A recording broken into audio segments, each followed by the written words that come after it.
आइए एक बार पुनः स्वागत है इस ऑनलाइन क्लास में। आप लोग कैसे हैं? संभवतः आप लोग अच्छे ही होंगे और भगवान करे कि आप लोग अच्छे से ही रहें। समय तो बहुत बुरा चल ही रहा है, मगर इन्हीं सब के बीच हम लोगों को भी कुछ कुछ काम करते रहना है ताकि आगे आने वाले दिनों में परेशानियां घटती रहें। आइए शेष भाग की ओर ले चलते हैं। भारतीय संस्कार का ये दूसरा क्लास है। संभवतः अगर याद ना रहे तो मैं लिख देता हूँ, इसमें ये सेकंड क्लास है आपका। वैसे वीडियो में आपको सूचित कर दिया जाएगा, फिर भी देखते हैं सेकंड क्लास में कि भारतीय जीवने प्राचीन कालतः संस्कारा महत्वम आधार्यन्। तो समझिएगा ना, ध्यान रखिएगा कि भारतीय जीवन में प्राचीन कालतः यानी प्राचीन काल से ही, आज की बात मैं नहीं कर रहा और ये मैंने नहीं लिखा भाई, आपके पाठ्य पुस्तक में संस्कारों के बारे में जो बातें बताई गई है मैं उसी को कह रहा हूं कि भारतीय जीवन में प्राचीन काल से ही संस्कारों का महत्वम आधार्यन्, संस्कारों ने महत्व धारण किया है। संस्कारों ने महत्वम आधार्यन्, महत्व धारण किया है। आप लिख सकते हैं कि भारतीय जीवन में प्राचीन काल से ही संस्कारों का महत्व रहा है। अगर आप केवल शब्दार्थों पर ही भरोसा रखते हैं तो आप सीधा भी लिख सकते हैं, क्योंकि शब्दार्थ और भावार्थ दोनों लगभग एक हैं। भारतीय जीवन में प्राचीन काल से ही संस्कारों का महत्व रहा है। प्राचीन संस्कृति अभिज्ञानम संस्कारेभ्यो जायते। प्राचीन संस्कृति अभिज्ञानम, प्राचीन संस्कृति संधि विच्छेद कर देते हैं। संस्कृति र आधा हो जाएगा, आ निकल जाएगा, अभिज्ञानम र ससजुस्सो रू से विसर्ग हटा देंगे। बोले प्राचीन संस्कृति अभिज्ञानम, प्राचीन संस्कृतियों का ज्ञान, प्राचीन संस्कृतियों का परिचय। यानी हमारी जो प्राचीन संस्कृतियां रही थी, कैसी थी, आज उस जमाने में तो हम लोग थे नहीं, आज कैसे पता चलेगा, आज उनका परिचय हमें कैसे मिलेगा? तो संस्कारेभ्यो जायते, संस्कारों से मिलता है, संस्कारों से पता चलता है, संस्कार से मालूम पड़ता है कि हमारी संस्कृति कैसी थी, हम किन संस्कृतियों से होकर गुजरे हैं, यहाँ तक हम आए हैं। तो हमारे सांस्कारिक आयोजनों को देखकर, हमारे संस्कारों को देखकर हमारे संस्कृतियों का परिचय मिल जाता है कि ये लोग किस संस्कृति के लोग हैं। Once again welcome back. प्राचीन संस्कृति है अभिज्ञानम, प्राचीन संस्कृतियों का ज्ञान, संस्कारेभ्यो जायते, संस्कारों से मिलता है। सवाल बनेगा कि प्राचीन संस्कृतियों का परिचय किससे मिलता है? संस्कारों से मिलता है। आगे बढ़ते हैं। अत्र ऋषि नाम कल्पनासीत यत जीवनस्य सर्वेषु मुख्य अवसरेषु वेद मंत्राणाम पाठ, वरिष्ठानाम आशीर्वाद, होमः, परिवार सदस्यानाम सम्मेलनम च भवेत्। देखिए हमारी संस्कृतियां कितनी सुंदर थी कि अत्र यहाँ ऋषि नाम कल्पनासीत, ऋषियों ने कल्पनासीत यत, कल्पना की थी कि ऋषियों ने, अपना देश ऋषि मुनियों का देश रहा है और यहाँ ऋषियों ने कल्पना की थी कि, क्या कल्पना की थी? इस देश के बारे में, इस देश के लोगों के बारे में कैसी कल्पना, कैसी सोच थी ऋषियों की, महर्षियों की? बोला अत्र ऋषि नाम कल्पनासीत यत, यहाँ ऋषियों की कल्पना थी कि जीवनस्य सर्वेषु मुख्य अवसरेषु, जीवनस्य जीवन के षष्ठी विभक्ति एक वचन, सर्वेषु सभी, मुख्य अवसरेषु कॉमन कर लेंगे, सप्तमी विभक्ति बहुवचन, जीवन के सभी मुख्य अवसरों पर। जीवन में मुख्य अवसर बहुत सारे हैं, शादी विवाह का, जन्मोत्सव का और भी आपके परिवेश में बहुत सारे उत्सव मनाए जाते हैं, त्योहार मनाए जाते हैं। तो इन त्योहारों का मतलब क्या है? आजकल देखिए ना, त्योहारों का मतलब कैसा हो गया, लोग अपनी घरों की किवाड़ें बंद करके चुपचाप बैठ जाते, कोई किसी को लेना देना किसी से नहीं रह जाता। मगर हमारे यहाँ ऋषि नाम कल्पना आसीत्, यत ऋषियों की कल्पना थी कि यत की जीवनस्य सर्वेषु मुख्य अवसरेषु, जीवन के सभी मुख्य अवसरों पर, चाहे होली हो, दिवाली हो, शादी विवाह हो, श्राद्ध कर्म हो, जो काम हो, हाँ, तो जीवन के सरस्वती पूजा हो, दुर्गा पूजा हो, लक्ष्मी पूजा, आपके यहाँ बहुत सारे मुख्य अवसर हैं। जीवन के सभी मुख्य अवसरों पर वेद मंत्राणाम पाठ, वेद मंत्रों का पाठ होना चाहिए। लेकिन आजकल तो लोग क्या कर रहे हैं, डीजे बजा रहे।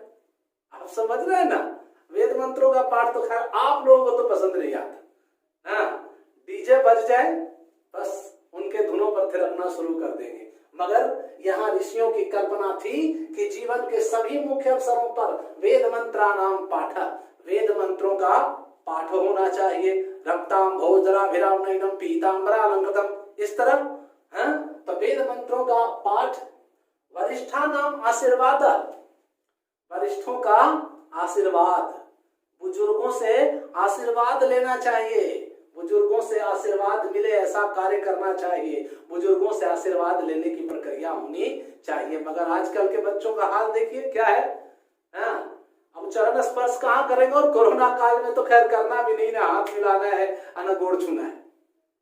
हाँ, आपकी जो संस्कृतियां बिगड़ी हैं, प्रकृति ने इसे कैसे और कहाँ किस तरह घुमा दिया है।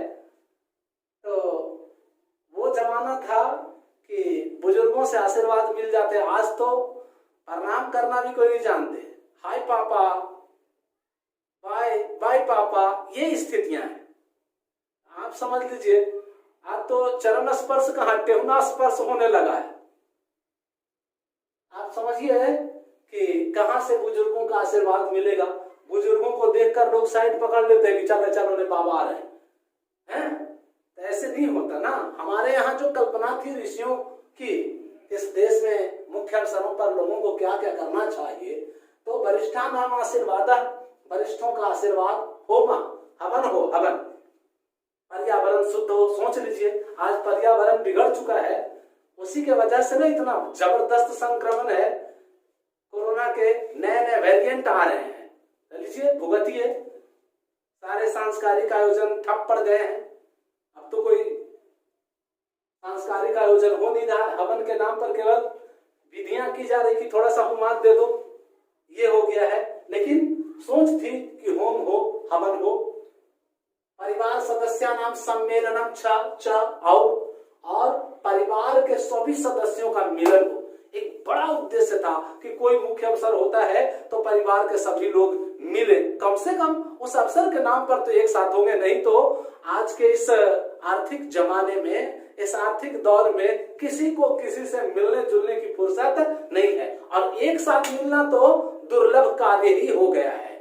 ऐसे में आज आप सोच के देखिए कि कोई मुख्य अवसर पर अगर सभी लोग एक साथ मिल जाएं तो क्या सुंदर कल्पना थी। ये तो आज तक कुछ चलते आ रहा है कि हमारे जो लोग रहे हैं वो भाई तरह तरह से निमंत्रण भेज के, मोबाइल से बुला के निमंत्रण दे के और सबको बुलाते हैं, इकट्ठे होते हैं, और कितना सुंदर माहौल लगता है परिवार के सभी लोग जब एक साथ हो जाते हैं। तो ये भी कल्पना थी कि परिवार सदस्य नाम सम्मेलनम च भवेत्, और परिवार के सभी सदस्यों का मिलन होना चाहिए।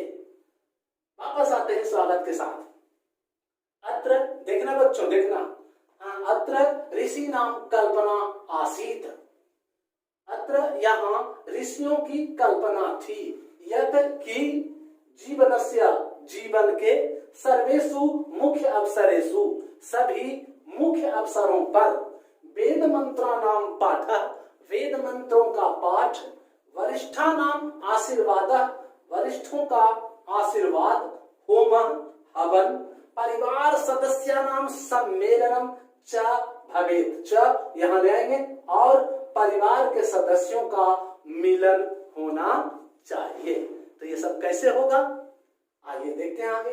तत्सर्वम संस्काराणाम अनुष्ठाने संभवति, तत्सर्वम, और यह सब संस्काराणाम अनुष्ठाने, संस्कारों के आयोजन में ही संभवती संभव है। यह सब संस्कारों के आयोजन में ही संभव है, यानी संस्कारों के आयोजन पर ही संभव है। अदरवाइज जब तक कोई संस्कारिक कार्य नहीं होंगे, मुख्य अवसर आ जाए जिंदगी में, शादी विवाह का समय आ जाए, दो ही आदमी मिलकर कर ले, संस्कारिक आयोजन ना हो, कुछ नहीं हो, हाँ, तो फिर तो संभव नहीं है, फिर लोग नहीं मिलेंगे। यह सब संस्काराणाम अनुष्ठाने संभवती, यह सब संस्कारों के आयोजन पर ही संभव है।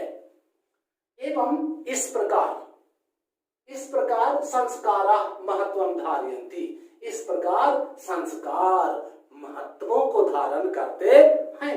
एवं संस्कारा महत्वम धारयन्ति, इस प्रकार संस्कार एवं माने इस प्रकार संस्कार महत्वम धारयन्ति, महत्वों को धारण करते हैं। किंच परंतु ठीक है, इन तमाम महत्वों को धारण करते हैं, मगर इसका मतलब ये नहीं कि संस्कारों का कार्य यहीं पर समाप्त हो जाता है, नहीं, कुछ और भी कार्य है। किंच संस्कारस्य मौलिक अर्थ, बोला कि कुछ और संस्कार का मौलिक अर्थ परिमार्जन रूप गुणाधान रूपस्य न विस्मर्यते। हाँ, बोला कि कुछ और संस्कार के मौलिक अर्थ शुद्धता का रूप और गुण ग्रहण करने वाले रूपों को नहीं भूलना चाहिए। मतलब ये कि संस्कार का जो मौलिक अर्थ है, आजकल क्या होता है कि हम लोग जो उसका मूल अर्थ होता है, मूल चीजों से भटक जाते हैं और दूसरी तरफ चले जाते हैं। दीपावली का त्योहार आया, ठीक है, मानते हैं आप लक्ष्मी की पूजा करते हैं उस दिन, तो आप पूजा से हटकर आज पटाखों में लग जाते हैं, तो उनके मौलिक अर्थ को मत भूलिए। उसमें जो शुद्धता वाली चीजें हैं कि हम वातावरण को शुद्ध कर देंगे, आसपास साफ सफाई, यानी वहां जो शुद्ध होने वाली चीजें हैं, चाहे जिस प्रकार की शुद्धता हो, तो वो शुद्धता वाले रूपों को और गुणाधान यानी गुणाधान, गुण ग्रहण करने वाले कि इससे आप क्या गुण हासिल कर लेंगे, तो गुणाधान रूपश्च न विस्मरते, नहीं भूला जाना चाहिए। वो सब तो ठीक है कि सबका सब परिवार के सदस्यों का मिलन हो जाए, हवन हो जाए, आशीर्वाद हो जाए, ठीक है। उसके बाद भी बोला कि कुछ और, वंस अगेन, कुछ और संस्कार का मौलिक अर्थ, शुद्धता का रूप और गुण ग्रहण करने वाले रूपों को नहीं भूलना चाहिए, ना विस्मर्यते, नहीं भूलना चाहिए। अतः संस्काराः मानवस्य क्रमशः परिमार्जने दोषापनयने गुणाधाने च योगदानं कुर्वन्ति। अतः इसलिए संस्काराः, अतः संस्कार मानवस्य, मानवों के क्रमशः, यानी अतः संस्कार मानवों के क्रमशः परिमार्जने, परिमार्जन में यानी शुद्धता में, मानवों को शुद्ध करने में, दोषापनयने, दोषों को दूर करने में, दोष माने बुराइयां, ऐसा मतलब कि दोषों माने दोस्तों मत समझ जाओ, दोषों को दूर करने में, दोषापनयने, दोषापनयने, दोषापनयने, दोषों को दूर करने में, गुणाधाने च, गुण आधाने च, और गुण ग्रहण करने में, गुणाधाने च, और गुण ग्रहण करने में योगदानम कुर्वन्ति, योगदान करते हैं, योगदान देते हैं। एक बार पुनः वापस आते हैं कि अतः यह इस प्रकार संस्कार मानवों के क्रमशः परिमार्जन में यानी शुद्धता में, दोषों को दूर करने में और गुणों को ग्रहण करने में योगदान देते हैं। तो आज तो यही है बच्चों। कुछ सवाल हैं इस पर, कुछ सवाल बन सकते हैं, उन सवालों पर जरा नजर डाल लेते हैं कि भारतीय जीवन में प्राचीन काल से किसका महत्व रहा है। पहले लाइन में सवाल है कि भारतीय जीवन में प्राचीन काल से किसका महत्व रहा है। पक्का कंफर्म हो रहे होंगे कि संस्कारों का महत्व रहा है, आंसर तो आपको मिल रहा है। अगर दूसरी बात करें कि यहाँ ऋषियों की कल्पना कैसी थी, यानी भारतीय ऋषियों ने, भारतीय महर्षियों ने भारतीय जीवन की कैसी कल्पना करी थी, तो आप यहाँ लिख सकते हैं कि यहाँ ऋषियों की कल्पना थी कि जीवन के सभी मुख्य अवसरों पर वेद मंत्रों का पाठ, वरिष्ठों का आशीर्वाद, होम और परिवार के सदस्यों का मिलन होना चाहिए। और आखिरी सवाल की ओर चलते हैं कि संस्कारों का प्रमुख योगदान कहाँ कहाँ है, यानी संस्कार हमारे जीवन में क्या योगदान देते हैं, कहाँ कहाँ योगदान देते हैं। तो आप कंफर्म हो लीजिए कि परिमार्जन में यानी शुद्धता में योगदान देते हैं, दोषापनयने दोषों को दूर करने में योगदान देते हैं, और गुणों को ग्रहण करने में योगदान देते हैं। तो इन सवालों को भी आप लोग बना लेंगे। तब तक के लिए हम जब अगले वीडियो में मिलेंगे, यानी इस क्लास का जो भारतीय संस्कार का जो तीसरा भाग होगा उसको हम शीघ्र ही लेकर आएंगे, शीघ्र ही आपके पास भेजेंगे, और उसमें इससे आगे की बातों को देखेंगे। संस्कार कितने प्रकार के हैं, उनकी संख्या कितनी है, कैसे कैसे संस्कार हैं। तब तक आपसे विदा लेने के पहले एक निवेदन होगा कि इन सारे सवालों को आप अपने जहन में रखेंगे। धन्यवाद। और याद रहे 2 गज की दूरी, मास्क हो